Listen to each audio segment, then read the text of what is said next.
All right, that was cool. I know I feel like I'm usually down in here because we didn't we won, but I'm complaining about something normally. And so I won't complain about our red zone offense right now. But they got that out. No, that's a cool win, just a cool day. And, I just kept thinking, like, we can just pull this off. Don't care if it's 2-0, 52-51, just to get to 8-2. And, at the end of day of game day in the Grove like it was and all the energy and everything, it would just be amazing, for this setting, for that to happen. And, I'm not saying we're great, but, it's a step closer from good to great.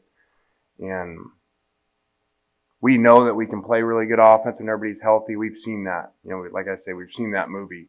So to play how we did on defense today was huge, I think, because I always look at the big picture of the season, not just the one game. So that's pretty cool because I know we're going to continue to get healthier with the receivers coming back. That was a great game by the defense. That is a team that was playing as well as anybody in America coming in. I think 4 wins in a row and beating Alabama. And, we continue to stop them. We scored twice on defense, which is amazing, with the safety and the touchdown. And it was really neat, to not just stop them, but to score like that.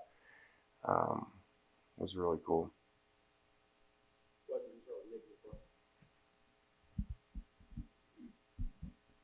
Lane, when you picked yourself on game day this morning, did you think it would happen with the defense like this, or were you kind of envisioning more of the high-scoring games you've won in the past? I don't really do that anymore because it doesn't work. So sometimes I think they're going to be one way or not. I would not have thought we were going to have 400 yards at halftime.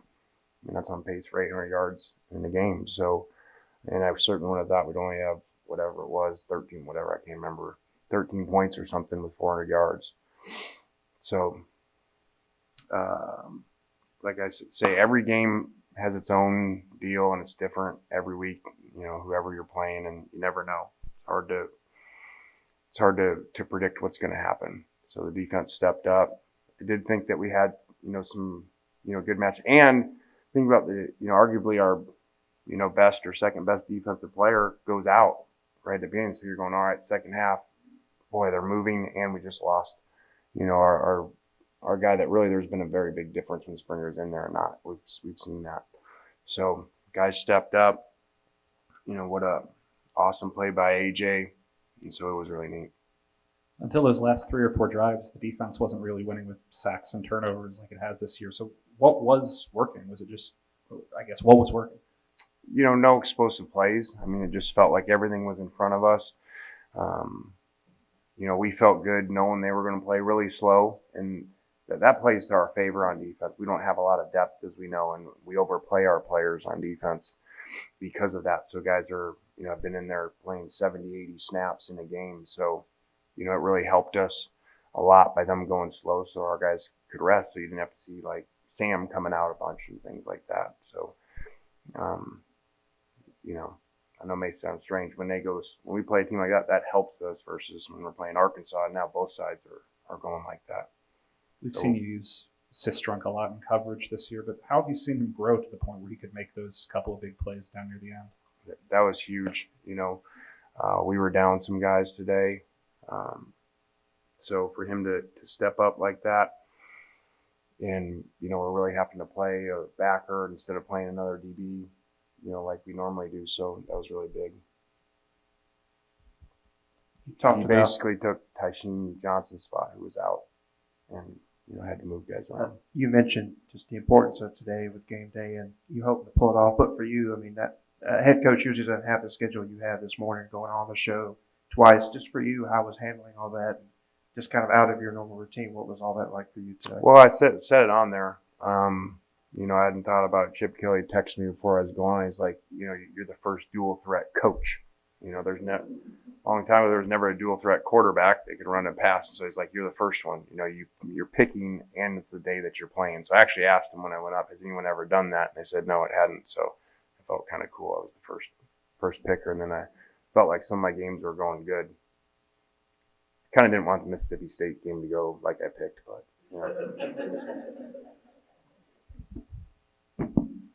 But I did say what a great offensive coach Leach is, and it was high scoring. So maybe I got a career. Up until that 13-yard touchdown from Snoop, he hadn't really had a huge game, but I know you always kind of talk about him making the most of his opportunities. Just how important is it to have a guy like Snoop that, even if it's not going super well, he tends to, have that moment? It was big. I mean, I'm sure everybody felt it. It was like we just couldn't score. We kept getting down there, and we had 3 drives. I think in the first half, they got 3 combined points, which is, obviously an issue. And then, we went for it. We joked in the locker room, Matt, we come off and we go to, to kick, and we run the fake field goal, and Mac has 1 carry for 2 yards. Well, we needed 2.5. So I wish he would have fallen forward. Or I told Case Kelly, push him, So it was just a really neat day. And that play where Snoop broke right there, I think was a big relief for all of us, because we'd really been struggling there, and to get to, I think that, and then when they don't make the 2-point conversion was obviously huge, kept it a 2-score game. And the game would have been over if our quarterback wouldn't slide, but now we finally don't want him to slide for once, and end the game with the first down, and now he wants to slide. You bring up the fake field goal. Can you just talk us through the reasoning of that choice there instead of either kicking or going for it with the offense? It was just something, we'd seen schematically that was there. They actually were in a little bit different look of rushing over there, or it would have looked a lot better and easier. It wasn't supposed to be that difficult, so they gave us a different look than what we were anticipating, and still had a chance. We were, whatever, foot short. Are you at all concerned about the short yardage offense after these last couple of games? Yeah, I mean, whenever we're not, making something, and it's an issue.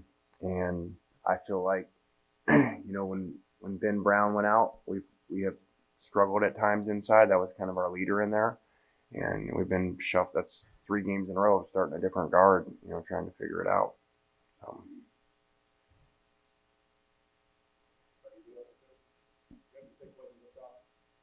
Coach, just in terms of Mac Brown and what he's been able to do in terms of raising money for ALS and what you guys put on tonight, just your thoughts on that. He's just a really neat kid.